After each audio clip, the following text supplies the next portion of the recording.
Imagine for a second that like 95% of the information you consume today is literal garbage. Yeah, just absolute rubbish. Right. Not just mildly unhelpful, but actively rotting your brain and, turning you into what one thinker calls a garbage collector. It's a brutal image, but honestly, it's so accurate. It really is. So, welcome to another deep dive. You, our favorite curious learner, are in for a serious ride today. Oh yeah, strap in for this one. Because our mission today is to unpack this fascinating, highly contrarian, and just notoriously blunt piece of life advice titled Shuafeng Chats with Young People. And it is so blunt. I mean, he does not pull any punches. He really doesn't. In a world that just constantly screams at you to hustle harder, build your network, buy real estate, and just doom scroll your way to relevance. The endless doom scrolling, yeah. Exactly. This 60-plus-year-old philosopher offers this radical counter-narrative. He basically argues that forced networking is a tragic waste of your youth. Right, and that chasing material wealth is this trap that will ultimately just destroy you. Okay, let's unpack this, because if life isn't about collecting things or, I don't know, climbing the corporate ladder, what exactly is the point of it all, according to Xu Feng? Well, the point of it all, in his view, requires us to completely redefine the core currency of human existence. Redefine the currency? Like how? So Jiefeng views life entirely as an accumulation of perception and experience. That is it. Just experience, nothing else. Right. For him, life isn't about what you own or what your title is or, what your bank account looks like. It is strictly about what you have felt and lived through in the human world. Wow. Okay. He argues that the richer your experience is, the deeper your perception becomes. And the deeper that perception is, the clearer the fundamental truth of life becomes to you. I love visualizing this because it sounds almost exactly like playing a role-playing game, like an RPG. Oh, that's a really good way to look at it. Yeah, because when you're playing a game, the real goal isn't just to hoard in-game gold or, stack your inventory with items you're never going to use. Right, you're not just playing to be a virtual billionaire. Exactly. It's about maxing out your character's XP, your experience points. Because the more XP you have, the more you level up, and the more of the game's map you can actually understand and explore. That RPG analogy is just the perfect lens for this, because to Shifeng, those experiences, that XP, that forms the only actual wealth your life possesses. It's all about the XP. Yeah, and what is so striking about his philosophy is how you earn that XP. It is not just about chasing the highlight reel. Oh, it's definitely not. He explicitly lists experiences that most of us spend our entire lives trying to actively avoid, things that just feel terrible in the moment. Yeah, his list of necessary experiences is, it's incredibly intense. It really is. He says if you want to actually live, you need to experience frustration, you need to experience disappointment, failure, and even despair. Which completely flips the script on how we view a bad day or a failed venture, right? Right. We usually think of failure as a setback. But in this framework, despair isn't a glitch in your life. It's high-value XP. High-value XP, I like that. You need it because those struggles provide immense depth of perception. And they sit right alongside the beautiful experiences we, actively seek out. Because he does mention the good stuff too, thankfully. Oh, yeah. He says we must also deeply experience love, friendship, kinship, sex, and what he calls holy love. Holy love, that's beautiful. And he extends this way outside of just human interaction to directly into nature, which feels very grounding. Yes, the nature aspect is huge for him. He insists that we must experience the changing of the four seasons endowed by nature, specifically like actually feeling the wind, the clouds, the rain, and the snow. Think about why he emphasizes the weather, though. Because, most modern people use their wealth to isolate themselves from nature. Oh, totally. We just hide from it. Right. We stay in climate-controlled offices. We rush from a heated house to a heated car. God forbid we get rained on for 2 seconds. Exactly. But Xu Feng is saying that by doing that, you are starving yourself of the basic sensory data of being alive on Earth. Wow. Starving yourself of sensory data. Yeah, by grounding ourselves in those natural rhythms, feeling the bitter cold of the snow or the physical force of the wind, we actually open ourselves up to the highest frequencies of human experience. And he lists those out as well, doesn't he? He does. He lists joy, freedom, happiness, and satisfaction.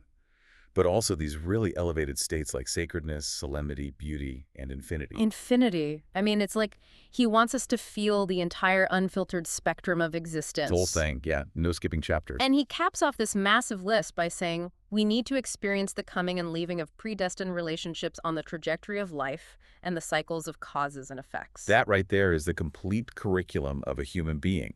To him, absorbing all of that is what being alive actually means. But wait, I have to push back here. Sure, go for it. Because society practically beats it into our heads that securing a house, getting a nice car, building financial security, I mean, that these things mean we are responsible adults. Right. It's the standard blueprint. It's not just vanity, it's financial survival. So how does he address that overwhelming pressure on young people to build a material nest egg? Well, he addresses it by drawing a very hard line between survival and material obsession. Okay, what's the line? He gives young people a stark warning. He says, do not pursue vanity and trends. Do not be engulfed by the trends of the times. And whatever you do, do not compare yourself with others. That is so hard to do, though. It is, but he argues that if you focus your youth primarily on material abundance, spending all your energy trying to buy real estate, luxury cars, expensive consumer goods, or high-end supplies. Basically everything we see on social media. Exactly. He argues you aren't building a secure foundation for your life. You are actively destroying it. Destroying it how? I mean, securing a house seems like the exact opposite of destruction. Because it shifts your entire life's focus from the internal to the external. Oh, I see. He states that dedicating your youth to material possessions leads directly to decadence, corruption, and depravity. Depravity. That's a strong word. He doesn't sugarcoat it. It guarantees pain and troubles because you are attaching your self-worth to things that degrade and can be taken away. Which is pretty much everything physical. Right. And ultimately, he says, it leads to the death of life, with a capital L. The death of life. Yeah, because you prioritize the physical vessel over the actual soul it was meant to carry, hollowing out the very essence of why you were here. So if we're not using our careers or our bank accounts or our real estate portfolios to measure our value, what is the metric? It's all internal. I mean, if we aren't supposed to chase money, how on earth are we supposed to spend our youth? We are supposed to focus entirely on education and self-improvement.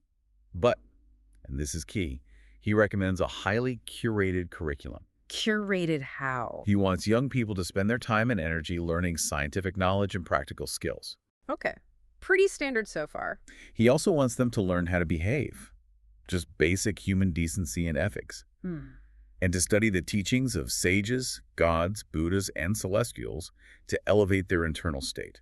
Basically, learning how to elevate the fundamental quality of your life rather than the price tag of your lifestyle. Exactly. But what I found fascinating is his firm do not learn list. Oh, it's remarkably specific. Yeah. He warns young people against studying metaphysics or entering religious groups, political groups, or any various cultivation group. He bluntly says they are all problematic and will lead you astray. Which is surprising, right? You'd think a philosopher talking about holy love and the soul would be all about religious groups. You would think so. Yeah. But he is highly protective of a young person's focus. Right. He especially warns against trying to learn anything about magical powers, special abilities, or spell powers. He doesn't even advocate the premature learning of Buddhism, Taoism, or divine law. Wait, why the warning against premature study of those things? Because young people often use deep spiritual or metaphysical studies as a form of escapism, or what modern psychologists call spiritual bypassing. Oh, like using spirituality to avoid real problems. Exactly. Instead of dealing with the gritty, painful reality of gaining life experience, the failure, the despair, the winds and the snow we talked about earlier. Right, they just try to meditate it away. Yeah, they try to learn spell powers or advanced Taoism to just float above it all. Wow, that is such a call-out. Su Feng says learning isn't a tool to become a powerful official, to make money, or to build good fame forever. It's simply to experience life more deeply and to experience the fun and wit of existence. You can't do that if you're trying to use magic to skip the hard parts. Precisely. So what does this all mean? How do we visualize this internal elevation if we aren't supposed to show it off with a fancy car or a lofty spiritual title? Well, the answer he gives is one of the most compelling metaphors in the entire text. The analogy of the stones. Yes. This is where the philosophy becomes incredibly visual and, honestly, mechanical. He asks you to study stones, to understand human value. Because just like people, stones are not created equal. Exactly, and he lists them out in a very specific hierarchy. Yeah, he talks about diamonds, rubies, sapphires, emeralds, opals, aquamarine, tourmaline, moonstones, and garnets, all the way down to mere pebbles or cobblestones. And this connects perfectly to what we discussed earlier about experiencing frustration and despair. How so? Think about what a diamond is. What is a ruby? It is a stone that has been subjected to immense heat, immense pressure, and intense geological forces over time. Oh. The XP of suffering and failure we talked about, that is the heat and pressure required to turn a regular human into a ruby. Oh, that is a brilliant connection. So the bad experiences aren't just things to endure, they're the actual mechanism of your own refinement. Exactly. Each stone's value is completely different based on what it's made of and what it has endured. Right, the pressure is the point. Now, Suifeng acknowledges a practical reality here. We cannot all be flawless human diamonds and emeralds every single day. Right, nobody is perfect. But the absolute imperative, the golden rule here, is that you cannot allow yourself to remain a pebble or a cobblestone among people. Because of what happens to those different stones. This is the architectural reality of his metaphor, right? Yes. Think about where we place these stones in the real world. The more precious the stones are, the more they are embedded into the most sacred, protected places. Like a ruby is set into a crown. A sapphire is placed on an altar. A diamond is kept in a vault. But the rougher the stones are, like the pebbles, the cobblestones, where do they go? They're laid on the ground under people's feet. They literally get trampled on. Yep. It's a brutal visual, but it makes perfect sense. You are either doing the internal work, using the pressure of life to elevate your internal quality so you can be placed somewhere sacred, Right. or you're avoiding the work, remaining a pebble, and letting yourself become a foundation that other people just walk all over. And this raises a massive point about his cosmic endgame. Okay, lay it on me. Suifeng posits that if someday someone can become a god, they will learn a fundamental law of the universe. Which is? The purer your quality of life, the more you will live in a free and perfect world. Conversely, the lower your quality of life, the more you will live in a world of control and dilapidation. A world of control and dilapidation. Honestly, that sounds exactly like the modern rat race. It really does. Being micromanaged in a cubicle just to pay off a car you barely have time to drive. Exactly that. So if our job is to be busy polishing ourselves into these precious tourmalines and moonstones, how do other people factor into this? That is the million-dollar question. Because modern career advice is practically built on the phrase, your network is your net worth. Which Suifeng completely obliterates. Really? Completely? Oh, yeah. He states that when you are young, you shouldn't waste your mind trying to build or force relationships. He views maintaining forced networks as a massive, costly waste of time and wealth. But that goes against, every single piece of corporate advice out there. Why is networking a waste? Because it fundamentally misunderstands human nature. His blunt assessment is that as long as people are people, they will eventually part ways with you. Just a natural drift. Right. Lasting relationships are almost impossible to maintain if you have to deliberately force them or rack your brains to keep them alive. It's exhausting just thinking about it. It drains your time and your energy, which, remember, are the only tools you have to earn life XP. So what's the alternative then? We just isolate ourselves and become hermits while we polish our internal diamonds. Not at all. He advocates for letting relationships follow a predestined natural path. So you don't manage them like a spreadsheet. Exactly. He promises that true confidants will appear naturally on your road as you strive forward, rather than in the superficial networks you exhausted yourself trying to maintain. Which brings the gemstone analogy full circle. It does. If you are a diamond, you have a natural gravity. You don't need to hand out business cards or pull strings. People will naturally be drawn to you. The internal value you've cultivated just speaks for itself. Precisely. But if you are a cobblestone, no matter how much you rack your brains, no matter how many networking events you attend or hands you shake, people will eventually abandon you. Because forced networking cannot compensate for a lack of genuine internal value. It just can't.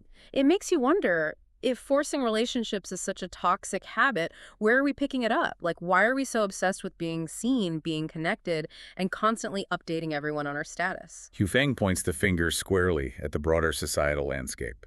He blames the network information era. Yeah, the internet age. He characterizes this entire era with one very specific diagnostic word: impetuousness. Impetuousness, like we're just restless. Restless, anxious, and deeply impatient. He observes that people are impetuous, markets are impetuous, society is impetuous, and even religion and political parties have become impetuous. It's like everything is a bubble, just waiting to burst at any time. And because everything is so volatile and reactive, he advises that the only sane response is to calm down. Just stop. Yeah, we need to detach from the hysteria, think deeply, and study things that have actual permanence. Here's where it gets really interesting. Shufeng throws out this incredibly bold, controversial statistic. Oh, I know the one. He says, based on his observation, 95% of the internet's content, specifically including social media, is rubbish, pure garbage. It sounds like a cranky generalization at first, but look at the psychological mechanism he's warning about. Oh. If you invest your precious time, your limited lifespan, into that 95% on the internet, you are literally spending your day sorting through rubbish. Man, if you're listening to this on your commute right now, think about what you were scrolling through before you hit play. Was it adding to your life's XP or just part of that 95% noise? Right. Because you are what you consume, right? That is exactly his point. He warns that if you surround yourself with garbage, over time, you will inevitably turn into a garbage collector. A garbage collector. Your mind becomes perfectly adapted to holding on to trivial, fleeting, 15-second hot takes and completely incapable of grasping permanent, valuable truths. You just become a product of the noise. Okay, let's take stock of this radically stripped-down lifestyle. It's a lot to process. It is. We've removed material greed, so no chasing real estate or luxury cars. We've removed forced networking and climbing the social ladder. We've logged off the garbage internet and stopped being digital garbage collector. We've cleared the board. So what is actually left? What does tangible responsibility and wealth look like in a philosophy that rejects almost everything society values? To answer that, Shufeng categorizes true wealth into 3 distinct tiers in order of absolute importance. Okay, what are I? Number 1 is soul wealth, number 2 is spiritual wealth, and number 3, dead last, is material wealth. We need to break those down because they sound similar, but they clearly operate very differently. They do. Soul wealth is what we talked about at the very beginning. It is the raw accumulation of your perception and experience, your XP. The despair, the love, the wind, the snow. Yes, that is the raw data of your soul. Now, spiritual wealth, the second tier, is what happens when you process that data. Okay. It is the peace, the clarity, and the elevated state of mind you achieve when you actually understand the truth of life. So soul wealth is the raw material, and spiritual wealth is the polished diamond. Perfectly said. Which brings us to tier 3, material wealth.